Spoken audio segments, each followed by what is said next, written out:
Hello everybody, this is Gabby's Games, and welcome back to Crossout.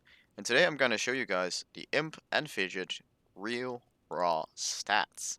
And to do that, I am going to use this spreadsheet, and I will link this in the description, but this is like what they said in the spreadsheet. Further, we can promise future stat updates because of another game file's format change in 0.110. 0.10, I mean. But this thing does have the piercer, and we did do all the damage tests yesterday. So with a lot of math, I actually came with a spreadsheet here, including damage per second divided by energy for a damage per DPS per energy rating. So we're gonna take a look about the raw stats and how they affect like the imp and fidget in the meta. So first up, for the piercer, we're gonna be looking at the non-basic stats that we cannot see in game.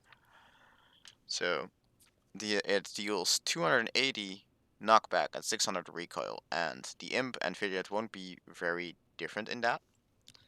And the optimal range is 67 meters, maximum range 200 meters. Compare that to hammerfall, it actually has more range even though it has less accuracy. So actually you will want to stay about as close as with the hammerfall and all the other shotguns. And then we got a cooldown time of 2 seconds. This is the same amount across all these machine guns. And the 20 shots per before overheating will be the same as long as you do not account the perk of the fidget. It will of course get more shots if you keep all of them hit. They all have 3 energy and the durability is sort of similar. 300 weapon rotation speed, which is the same as Aspect and Spectre and all the other turret machine guns. And that's twice as fast as the shotguns here.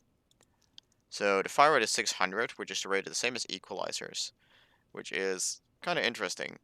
And that's 1.5 times as much as the machine guns. So again, after a lot of math, I went with the piercer DPS and compared it to the tick damage it gave in game. So as a reminder, I'm just gonna grab myself a piercer and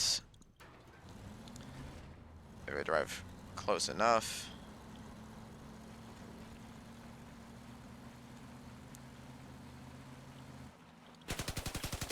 .21 damage. So I found a ratio here 1.626, and if you do multiply with that, you get 34.146, and that is really close to the 34.15 that we got. So these stats will not be fully accurate, but they will be pretty damn accurate. So 22 damage for the fidget games with a DPS of 35.772, and the imp gets with one because I will be accounting the imp damage increase perk. So 37.4 pretty much on a single one, 38.2 on two, 40.1 DPS. I basically got the tick damage divided by the number of guns and then multiplied by the ratio that I found. So 40.1 is a pretty big jump. So with 3 imps, you actually get a pretty decent DPS rating. And then we got, note that this is all per gun. So if you have 3 imps, then you have 120.324 DPS, because of course it would triple this amount.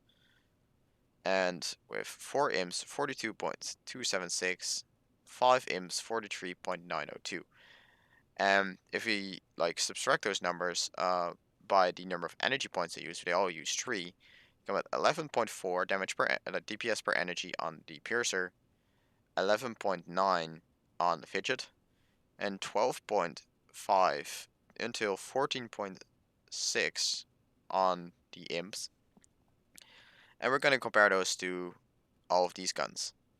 So the Spectre and Aspect sit at 8.34 and 9.3 damage per energy. So all of these guns have better output than that. Note that this is not taking the aspect inspector damage perks into account, so they will be a bit higher than they actually are according to the stat sheet. And again, the aspect kind of get up to 50% more, and spectre has that perk where I think it is how much was it again? Spectre 5% up to 2 times, so as well 50% more. And those are a little bit hard to proc, especially the aspect is hard to keep going. But those can result of up to 14 and 13 basically damage per energy on the spectre and aspect.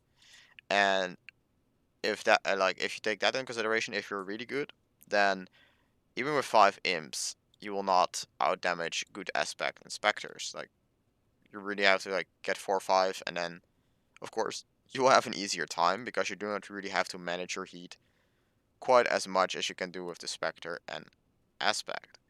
But you do have to consideration with 4 or 5 imps, you do have a 12 to 15 energy use. Of course, with 4, you can that's just as much as 3 aspects of spectre, so that's basically one of the equations. Tackler sits a bit higher, but it does not have a damage buff. 11.02. Equalizer sits as a measly 6.65, but it can get a pretty big damage buff up to 105% if you get its trigger to if you fire it long enough, which makes this thing sit at 30 damage DPS per energy, give or take. And then it sits pretty much at 3 imps. But you will only take 4 of them, and then you have to take a lot of you said at d4, and then you might be able to out damage fidgets, sure, and you have more range, of course, but it's a little bit hard to use. Reapers, I was actually kind of surprised. They actually set at 20.833 damage per energy, and they do not overheat. They only have the ammo capacity that they have to worry about, and of course the projectile speed because there are not hit scan. But the Reaper will outdamage even if you have 5 of them. But Reapers are way easier to degun because how big they are. And even though they have quite a substantial amount of health, wait, I'm looking at the wrong one here. Quite a decent amount of health. Compare that to the Fidget and Imp. It's really not that much because Imp has 190, Fidget is 125. Then we're gonna go back here. 190 already sits at a 380, 2 of those guns. They actually have to, with the imp, you actually have to exact some health. But those are more spread out, and you can hide them better. So that's where the imp actually does have a slight advantage. Thunderbolt, Hammerfall, they have...